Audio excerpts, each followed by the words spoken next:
আসসালামু আলাইকুম। প্রিয় দর্শক, গত কদিন ধরেই একটা আলোচনা রাজনৈতিক অঙ্গনে বেশ শোনা যাচ্ছে। আমি যে একটা মিডিয়াতেও দেখলাম এই আলোচনাটা, সেটা হলো রাজনীতিতে আওয়ামী লীগ কি খুব দ্রুতই ফিরে আসছে? এই প্রশ্নটা খুব স্বাভাবিক। আওয়ামী লীগ যে বাংলাদেশের রাজনীতিতে ফিরে আসছে এটা নিয়ে আমার কোনো সন্দেহ নাই, কিন্তু সেই আশাটা কত দ্রুত হবে এটি হলো আলোচনা।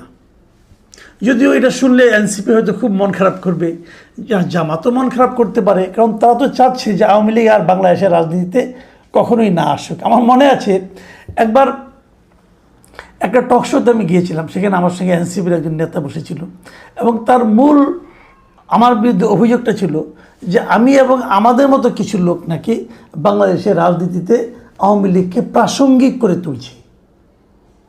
তো আমি কেবল তখন বলেছিলাম, ভাই দেখেন, আমি একটা ক্ষুদ্র মানুষ, আওয়ামী লীগের মধ্যে একটা বড় দলকে আমার কেন প্রাসঙ্গিক করে তুলতে হবে, এবং সেই ক্ষমতা এবং সেই যোগ্যতা তো আমার নেই। আওয়ামী লীগ রাজনীতিতে, বাংলাদেশের রাজনীতিতে আওয়ামী লীগ সব সময়ই প্রাসঙ্গিক, মানে যখন আপনি বলছেন তখনও প্রাসঙ্গিক এবং আগামীতে আরও প্রাসঙ্গিক হবে, এটাই স্বাভাবিক। আওয়ামী লীগ ছোটোখাটো কোনো দল তো না রে ভাই। আওয়ামী লীগের সঙ্গে এনসিপির লোকজন বলতেছে, কিন্তু তাদের নিজেদের প্রাসঙ্গিকতা নিয়ে হয়তো আগামীতে 5-10 বছর পরে প্রশ্ন উঠতে পারে। কিন্তু আওয়ামী লীগ এত বড় একটা দল, এটা যদি ক্ষয়িষ্ণু হয়, যদি ক্ষয়ে যেতে থাকে, তাও কয়েক দশক লাগবে, এটাই রিয়েলিটি। তো এখন প্রশ্ন হচ্ছে, আওয়ামী লীগকে গায়ের জোরে, আওয়ামী লীগের যারা দায়িত্ব ছিলেন, শেখ হাসিনা সহ অন্য যারা দায়িত্ব ছিলেন, তারা অনেক অপকর্ম করেছেন, অনেক অন্যায় করেছেন, জাতির প্রতি অনেক অত্যাচার করেছেন বলে আমি বলবো, এবং আওয়ামী লীগের ক্ষতিও তারা অনেক করেছেন। আওয়ামী লীগের যদি কোনো ক্ষতি, সবচেয়ে বড় ক্ষতিটা কেউ করে থাকে, তাহলে শেখ হাসিনার সঙ্গে যে নেতৃবৃন্দ ছিলেন তারাই করেছেন। এটা নিয়ে আওয়ামী লীগের মধ্যেও ক্ষোভ আছে, তারাও হয়তো এদেরকে, এই নেতৃত্বকে অপছন্দ করে। কিন্তু তার মানে আওয়ামী লীগ দল হিসাবেই নিশ্চিহ্ন হয়ে যাবে এবং কখনোই এই দেশের রাজনীতিতে আসতে পারবে না, প্রাসঙ্গিক হবে না, এরকম যদি কেউ ভাবে, সে ভেবে মনে মনে আনন্দ পেতে পারে, এছাড়া এর থেকে আর কোনো লাভ হবে না। হ্যাঁ, আমি যে কথা বলছিলাম, আওয়ামী লীগ কি শিগগিরই ফিরে আসছে এটা মনে হচ্ছে, এবং একাধিক মিডিয়া লিখেছে যে ঈদের পরে হয়তো আওয়ামী লীগ ফিরে আসবে। আমার ধারণা আওয়ামী লীগের ফেরাটা অবশ্যম্ভাবী, অবধারিত, এটা ফিরবেই তারা। কারণ এদেশে আওয়ামী লীগের প্রত্যাবর্তনটা বিলম্বিত হতে পারত, আরও অনেক বিলম্বিত হতে পারত, যদি ডক্টর ইউনূস কিছু মূর্খের মতো কিছু আচরণ না করতেন। এবং সেই মূর্খের মতো আচরণগুলির প্রধান আচরণটা হলো যে আওয়ামী লীগের ঘরবাড়ি জ্বালিয়ে দেওয়া, গ্রামাঞ্চলে আওয়ামী লীগের নেতা, ছোটোখাটো আওয়ামী লীগের সমর্থকদের উপর মব পরিচালিত করা, এবং সবশেষ আওয়ামী লীগের রাজনৈতিক কর্মকাণ্ডকে স্থগিত করে দেওয়া। এই প্রত্যেকটা কাজ করার মাধ্যমে তাদের মেধা তাদেরকে বলেছে যে আমরা লাভ করছি। বাস্তবতা হলো তারা ক্ষতিগ্রস্ত হয়েছে এবং আওয়ামী লীগ আরও বেশি জনপ্রিয় হয়েছে। এই দেশের মানুষের একটা স্বাভাবিক, একটা সাধারণ মনস্তত্ত্ব আছে। সেই মনস্তত্ত্বটা হলো, তারা সবসময় অত্যাচারিতের পক্ষে কাজ করে। তাদের চিন্তা, তাদের ভালোবাসা, তাদের সহানুভূতি সবসময় যে মার খায় তার প্রতি থাকে। হয়তো সে মুখের উপর প্রতিবাদ করতে পারে না, কিন্তু মনে মনে ভাবে, আহা, এই লোকটাকে কেন মারছে এরা, এটা ভাবে।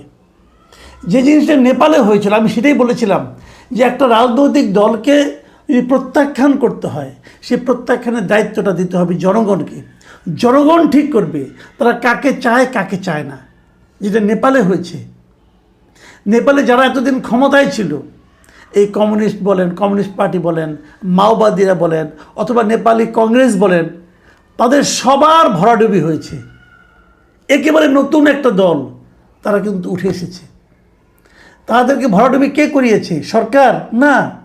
সরকার একদিনের জন্য তাদের রাজনৈতিক কর্মকাণ্ডকে স্থগিত করে নাই। তারা সবাই প্রচারণা চালিয়েছে তাদের মতো করে।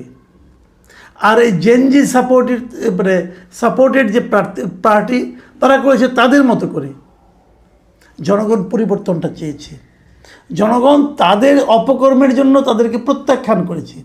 এই সুযোগটা আমাদের দেশের জনগণকে দেওয়া উচিত ছিল, সেই সুযোগটা না দিয়ে ডক্টর ইউনূসের সরকার যারা আছেন এবং তাদের সঙ্গে যারা তরুণ যারা ছিলেন, তার সঙ্গে জামাত, এই লোকগুলি একটা স্থূল বুদ্ধির পরিচয় দিয়ে আওয়ামী লীগকে গায়ের জোরে কার্যক্রম স্থগিত করেছে। লাভ কি হয়েছে? লাভ হবে না। আগামীতে আওয়ামী লীগ ফিরে আসবে কি হবে সেটাও বলি। আগামীতে স্থানীয় সরকার নির্বাচন কিন্তু হবে। স্থানীয় সরকার নির্বাচন কি এবার দলীয় প্রতীকে হবে? আগে কি হতো? আগে স্থানীয় সরকার নির্বাচনের একটা পদে, মানে মেয়র পদ অথবা চেয়ারম্যান পদ, এই পদটাকে তারা দলীয়ভাবে করতো, মানে প্রতীক থাকতো, দলীয় প্রতীক থাকতো। আমি মনে করি এটা ভুল, এবং এই ভুলের খেসারত কিন্তু আওয়ামী লীগ দিয়েছে। এটা আওয়ামী লীগই প্রবর্তন করেছিল, আওয়ামী লীগ এই ভুলের খেসারত দিয়েছে।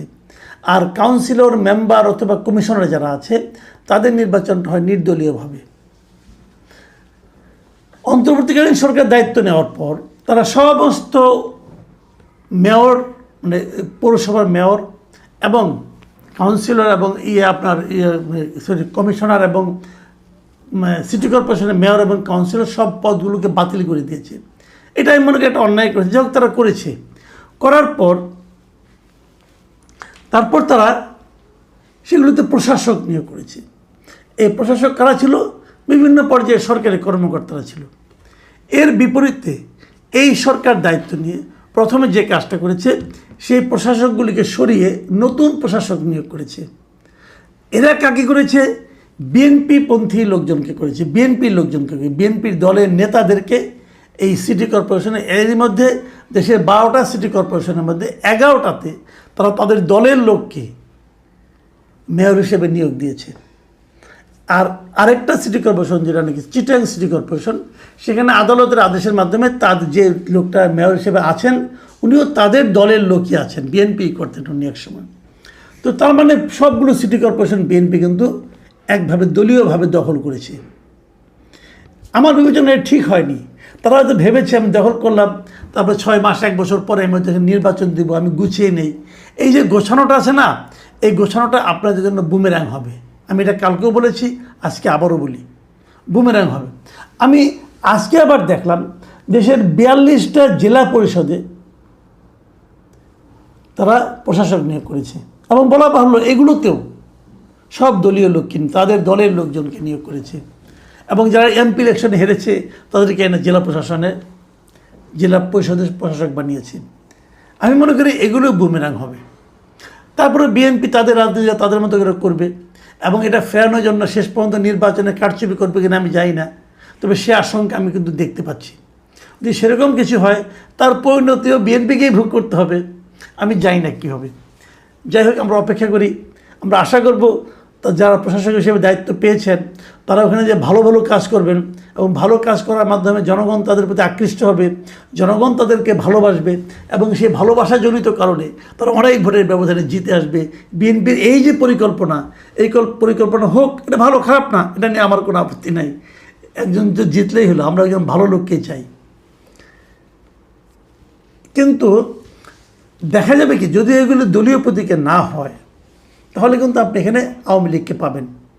আওয়ামী লীগ হয়তো প্রথমে মেয়র পদে খুব ভালো করবে না, দিতেও চাইবে না, তারা হয়তো ওই পদে যাবেও না। যদি নির্দলীয় হয় তারা নির্দলীয়ভাবে তাদের দলের সঙ্গে যারা জড়িত আছে তাদেরকে তারা কমিশনার অথবা কাউন্সিলর অথবা মেম্বার পদে তারা মনোনয়ন দেবে, এবং তাদের মধ্যে অনেকেই পাশ করে আসবে।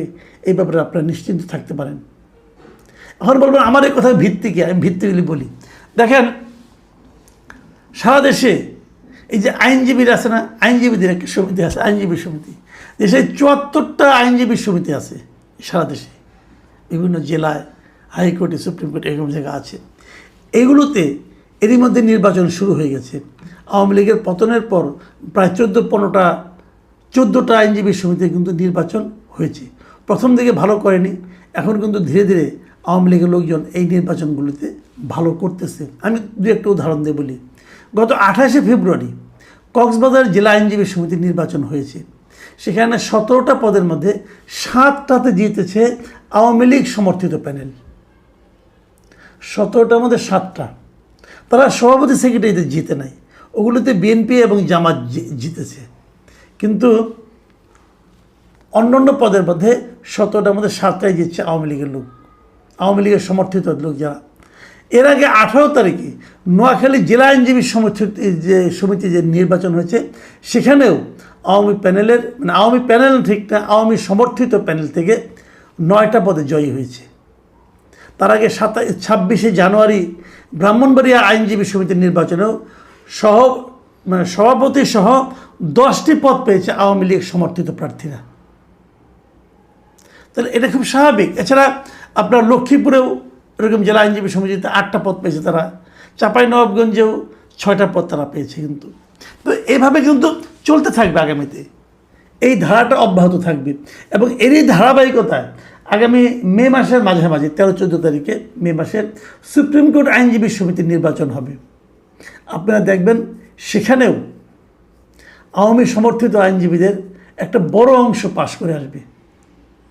এমনকি এটাও বলা যায় সভাপতি সেক্রেটারি পদে হয়তো বা আওয়ামী লীগের কোনো প্রার্থী থাকবে না, কিন্তু যারাই প্রার্থী থাকবে তাদেরকে জেতার জন্য আওয়ামী লীগের সমর্থিত যারা আইনজীবী আছে তাদের সমর্থন নিতে হতে পারে। এতে অবাক হওয়ার কিছু নাই, কিন্তু নাই এই কারণে কি, আপনি জাতীয় নির্বাচনটাই দেখেন না কেন, এই জাতীয় নির্বাচন আওয়ামী লীগ ছিল না, কিন্তু যারা জিতেছেন তারা কিন্তু আওয়ামী ভোটেই জিতেছেন। তারা আওয়ামী লীগের প্রচুর ভোট পেয়েছেন, এবং আওয়ামী লীগের ভোটটা এখানে ডিসাইডিং ফ্যাক্টর হিসেবে কিন্তু কাজ করেছে অনেক জায়গায়। তো এই বিষয়গুলো যদি মাথায় রাখেন তাহলে আওয়ামী লীগ ফিরে আসছে, এটা স্বাভাবিক। প্রশ্ন হলো আওয়ামী লীগ যখন ফিরে আসবে অথবা আসতে থাকবে, তারা কি পুরনো নেতৃত্ব নিয়ে আসবে নাকি নতুন নেতৃত্ব নিয়ে আসবে? এটাই হবে সামনে $1 মিলিয়ন প্রশ্ন। দেখা যাক কি হয়। সবাই ভালো থাকবেন। আল্লাহ হাফিজ।